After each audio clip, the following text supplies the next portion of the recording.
Welcome to Pastor Andrew's Inspirations.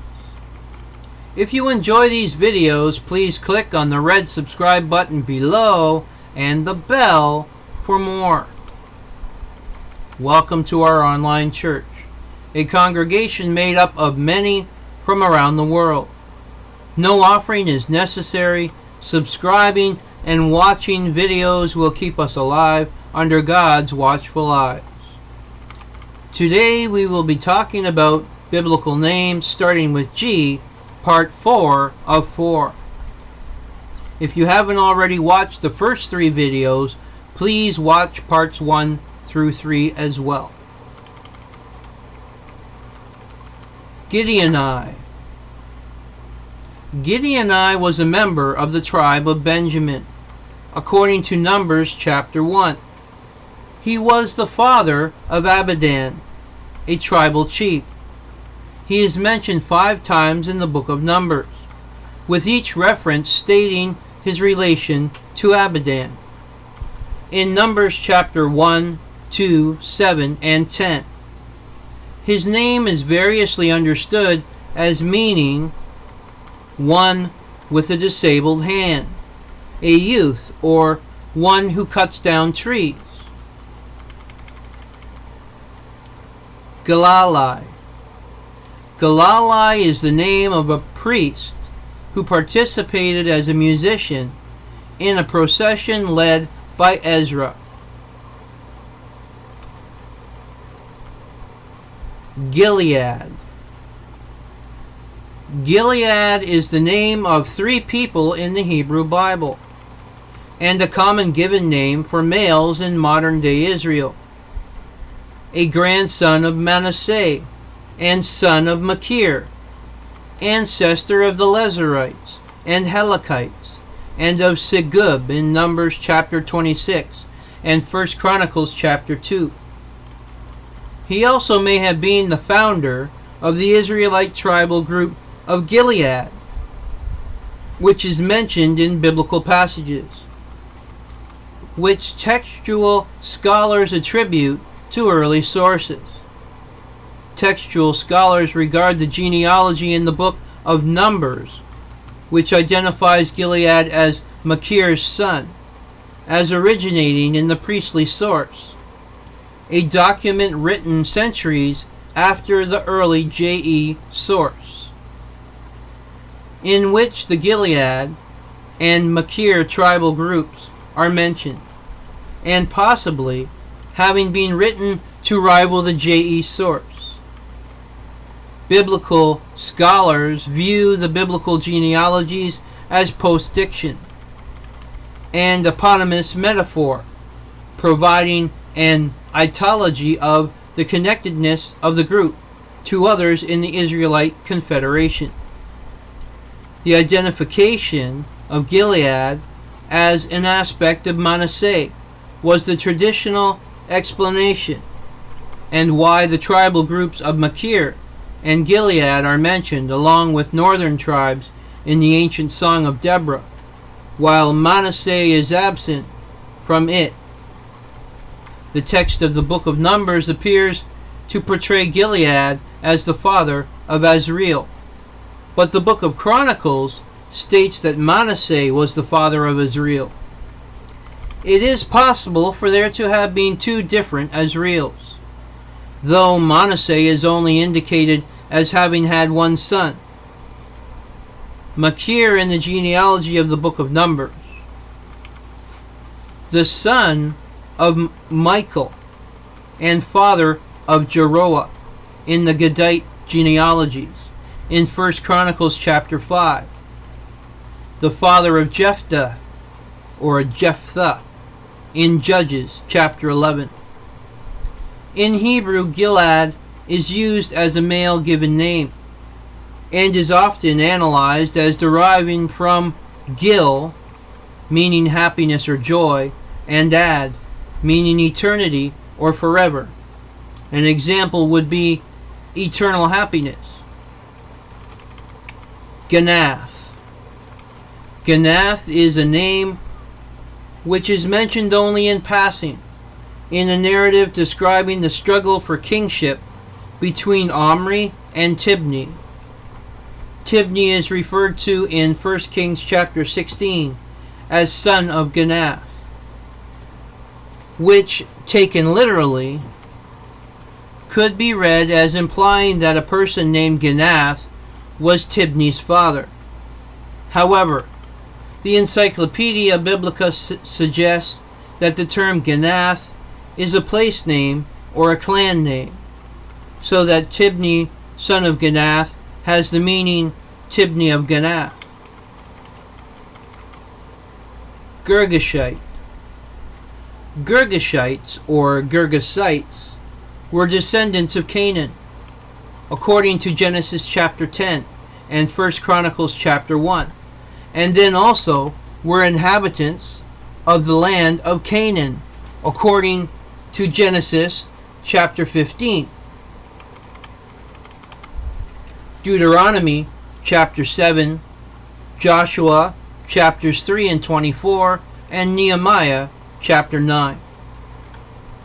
At times, they are not listed along with the other Canaanite tribes inhabiting the Holy Land. According to some, such as Rashi, this is because they left the land of Israel before the Israelites returned from Egypt. Gispa. Gispa was one of two leaders of the Nethinim who lived in Ophel.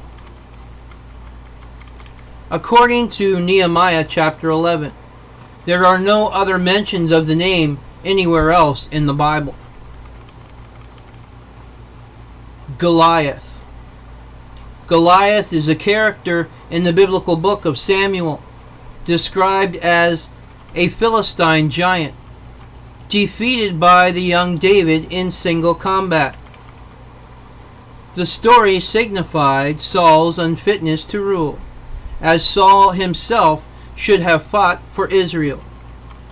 Scholars today believe that the original listed killer of Goliath was Elhanan, son of Jair, and that the authors of the Deuteronomic history changed the original text to credit the victory to the more famous character, David.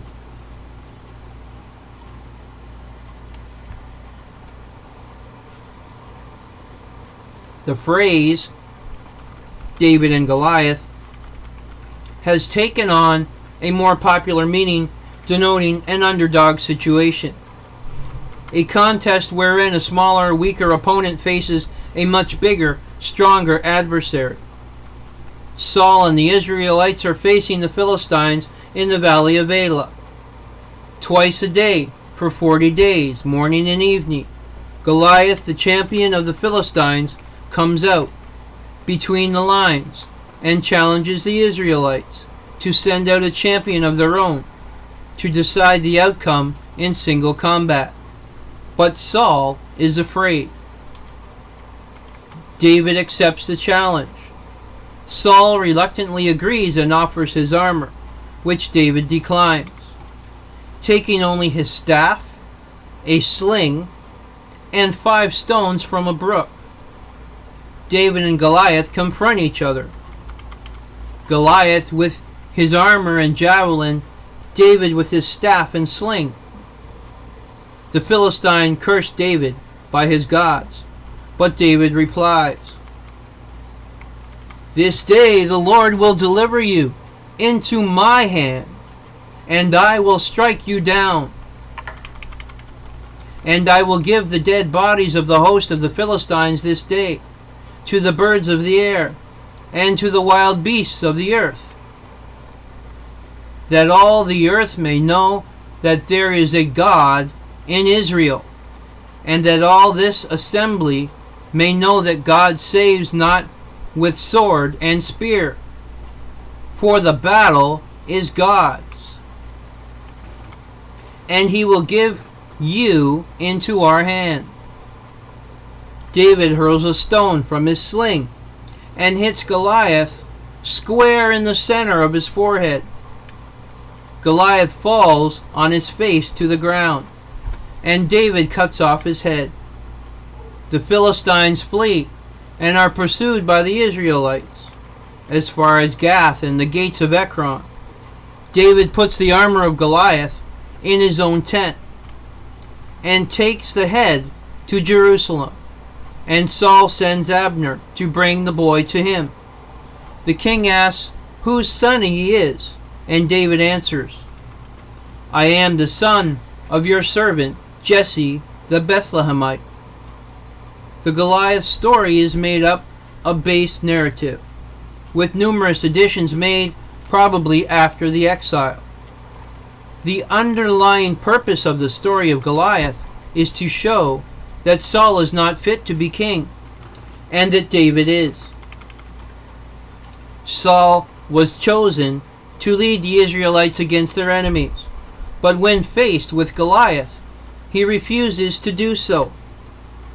The designation of Goliath as a man of the in-between appears to be a borrowing from Greek, man of the metachemon, i.e. the space between two opposite army camps where champion combat would take place.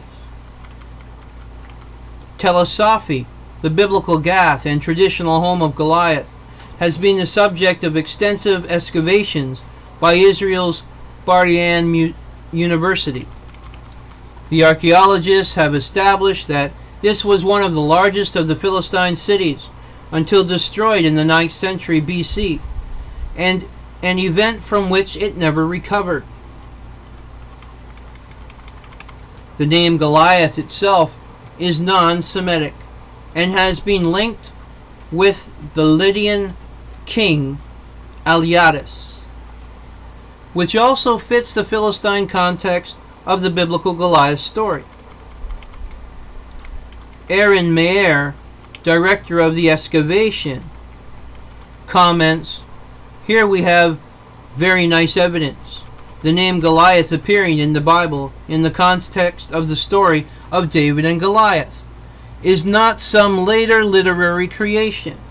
The original meaning of Goliath's name is Lion Man, thus placing him within the realm of Indo-European warrior beast mythology. Other Indo-European parallels then would be Germanic bear warriors berserker, lion warrior Heracles, werewolves, and related traditions describing the battle rage as beast-like behavior. The author of 1 Samuel was most likely not aware of the broader Indo-European mythological context, but may draw upon an oral tradition linking the Goliath with the lion, hence David's mention of killing the lion and bear, and Goliath's question, "Am I a dog that you come to me with sticks?" Adaptations. There are a few. The American actor Ted Cassidy portrayed Goliath in the TV series Greatest Heroes of the Bible in 1978. Italian actor Luigi Montefiore portrayed this 9-foot-tall giant in Paramount's 1985 live-action film King David as part of a flashback. The PBS series Wishbone featured Goliath in its first season episode Little Big Dog. In 1972, Toho and Suburaya Productions collaborated on a film called Diagoro vs. Goliath, which follows the story relatively closely but recasts the main characters as Kaiju. In 1975, Israeli band Poogie released a song called Goliath on the album Zafuf Bayozin, loosely and humorously based on the story. Suzanne Vega's song Rock in His Pocket, or Rock in This Pocket, Song of David, on the album 99.9 F is based on the story. In 2005, Lifestone Studios released a direct-to-DVD movie musical titled One Smooth Stone, which was later changed to David and Goliath. It is part of the Lycan series of movie musicals on DVD, based on scripture stories. Thurl Bailey, a former NBA basketball player, was cast to play the part of Goliath in this very film.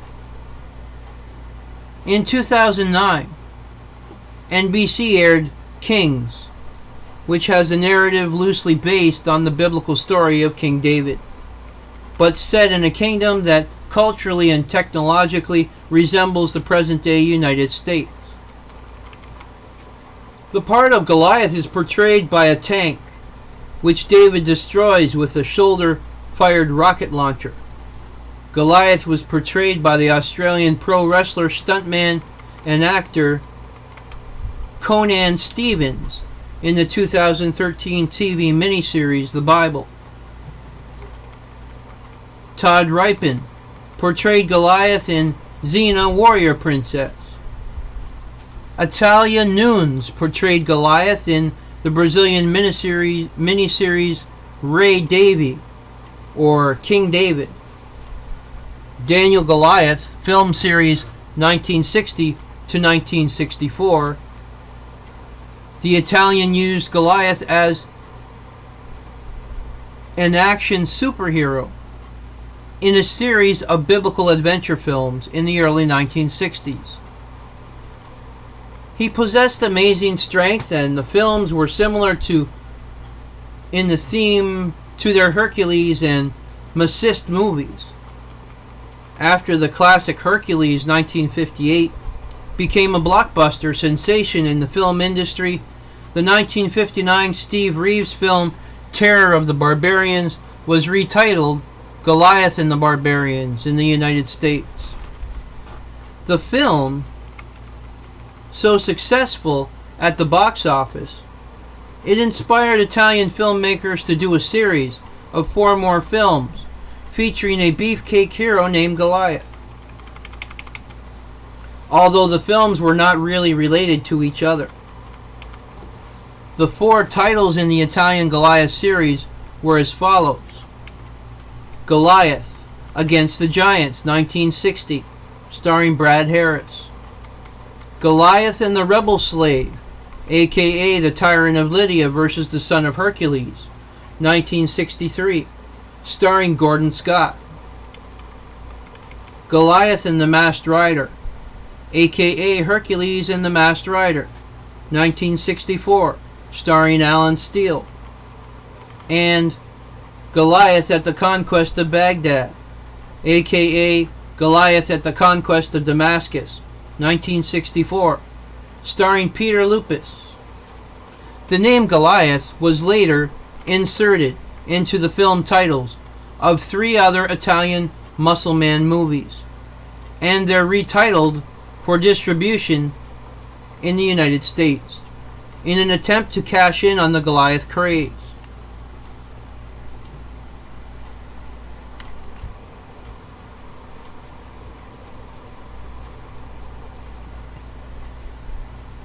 But these movies or films were not originally made as Goliath films in Italy.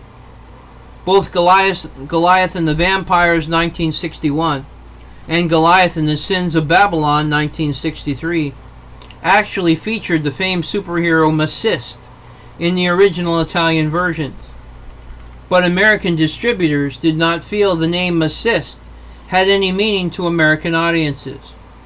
Goliath and the Dragon, 1960, was originally an Italian Hercules film called The Revenge of Hercules. In modern usage, the phrase David and Goliath has taken on a secular meaning, denoting an underdog situation, a contest where a smaller, weaker opponent faces a much bigger, stronger adversary. If successful, the underdog may win in an unusual or surprising way. Theology professor Leonard Greenspoon, in his essay David versus Goliath in the Sports Pages, explains that most writers use the story for its underdog overtones. The little guy wins. This is less likely to show up in newsprint.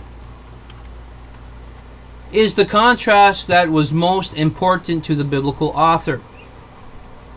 David's victory shows the power of his God, while Goliath's defeat reveals the weakness of the Philistine deities. The phrase is widely used in news media to succinctly characterize underdog situations, in many contexts without religious overtones. Contemporary headlines include sports.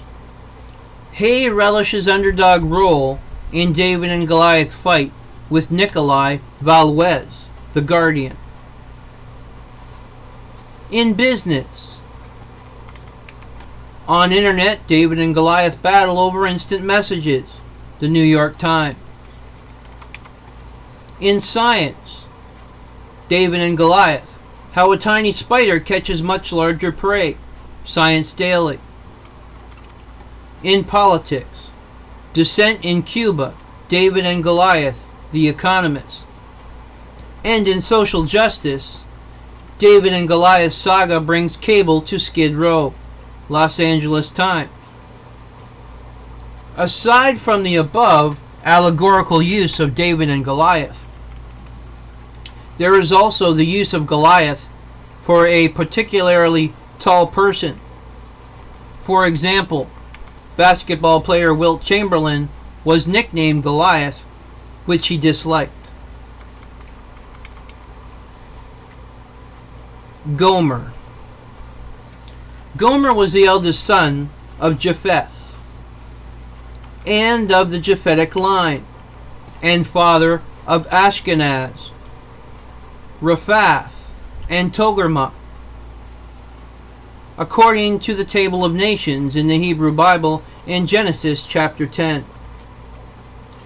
The eponymous Gomer standing for the whole family, as the compilers of the Jewish Encyclopedia expressed it, is also mentioned in the book of Ezekiel, chapter 38, as the ally of Gog, the chief of the land of Magog. The Hebrew name Gomer refers to the Cimmerians, which dwelt in what is now southern Russia, beyond the Caucasus, and attacked Assyria in the late 7th century BC. The Assyrians called them Gimmerai or Gimmerai. The Cimmerian king, Tushpa, was defeated by Esarhaddon of Assyria sometime between 681 and 668 BC. Josephus placed Gomer and the Gomerites in Anatolian Galatia, for Gomer founded those whom the Greeks now call Galatians, but were then called Gomerites.